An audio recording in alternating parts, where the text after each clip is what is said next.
আসসালামু আলাইকুম। আশা করি সবাই অনেক ভালো আছেন। আজ আপনাদেরকে সুজি আর গুড় দিয়ে এই নাস্তাটি তৈরি করে দেখাবো। নাস্তাটি বানানো খুবই সহজ। চলুন তবে রেসিপি শুরু করা যাক। মেজারমেন্ট কাপের 1 কাপ নিয়ে নিচ্ছি পানি, হাফ চা চামচ লবণ, এরপর দিয়ে দিচ্ছি আখের গুড়। গুড়টা কিন্তু আপনারা আপনাদের টেস্ট অনুযায়ী বাড়িয়ে অথবা কমিয়ে দিয়ে নেবেন।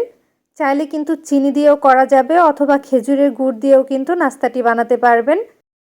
কিছুক্ষণ নেড়ে আখের গুড়টা কিন্তু একদম গলিয়ে নিয়েছি। এরপরে দিয়ে দিচ্ছি হাফ টেবিল চামচ পরিমাণ ঘি। ঘিটা দিলে কিন্তু খেতে ভালো লাগবে, তবে চাইলে কিন্তু ঘিয়ের পরিবর্তে তেলও দিতে পারেন। ঘিটা যখন গলে গিয়েছে তখন দিয়ে দিচ্ছি মেজারমেন্ট কাপের হাফ কাপ পরিমাণ সুজি। যেহেতু আমি 1 কাপ পরিমাণ পানি নিয়েছি তাই মেজারমেন্ট কাপের হাফ কাপ দিয়ে দিলাম সুজি। এই পরিমাণেই কিন্তু পানিটা দিতে হবে। সুজিটা খুব ভালো মতো মিশিয়ে নিচ্ছি। আর সুজির মধ্যে এরকম দানা দানা হবে সেভাবে করেই কিন্তু সুজিটা সিদ্ধ করে নিতে হবে। এতে করে কিন্তু নাস্তাটি বানালে ক্রিস্পি হবে। তাই চেষ্টা করবেন সুজিটা ঠিক এইভাবে করে সিদ্ধ করে নেওয়ার জন্য। এবার আমি চুলাটা বন্ধ করে দিলাম। এরপরে এই সুজির ডোটা একটা বাটির মধ্যে নিয়ে নিব। বাটির মধ্যে নিয়ে এই ডোটা আমি ভালো মতো মেখে নিব। হালকা গরম থাকা অবস্থাতেই কিন্তু মেখে নিতে হবে। ডোটা কিন্তু হাতের সাথে লেগে যাবে না, কারণ এই ডোয়ের মধ্যে আমি ঘি দিয়েছিলাম। এখন এখান থেকে অল্প একটু ডো নিয়ে নিচ্ছি আর এই ডোটা দিয়ে আমি নাস্তাটি তৈরি করে নিব। প্রথমে হাতের সাহায্যে গোল বলের মতো তৈরি করে নিলাম। এরপর 2 হাত দিয়ে চাপ দিয়ে চ্যাপ্টা করে নিচ্ছি। ছুরির পেছন সাইড দিয়ে একটা ডিজাইন করে নিচ্ছি। আপনারা চাইলে কিন্তু যে কোনো ডিজাইন করে এই নাস্তাটি বানাতে পারবেন, তবে এভাবে করে ডিজাইন করে বানালে কিন্তু দেখতে ভালো লাগে। আর এই ডিজাইনটা করাও কিন্তু খুবই সহজ।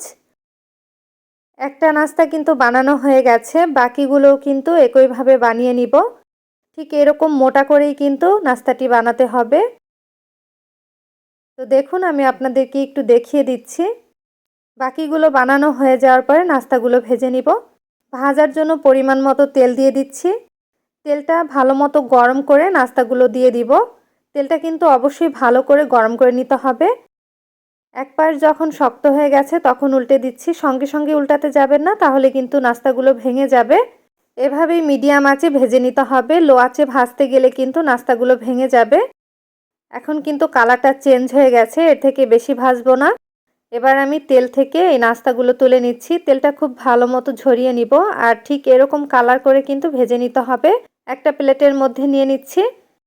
সুজির তৈরি এই নাস্তাটা খেতে কিন্তু অনেক বেশি মুচমুচে হয় আর ভেতরটা অনেক সফট থাকে।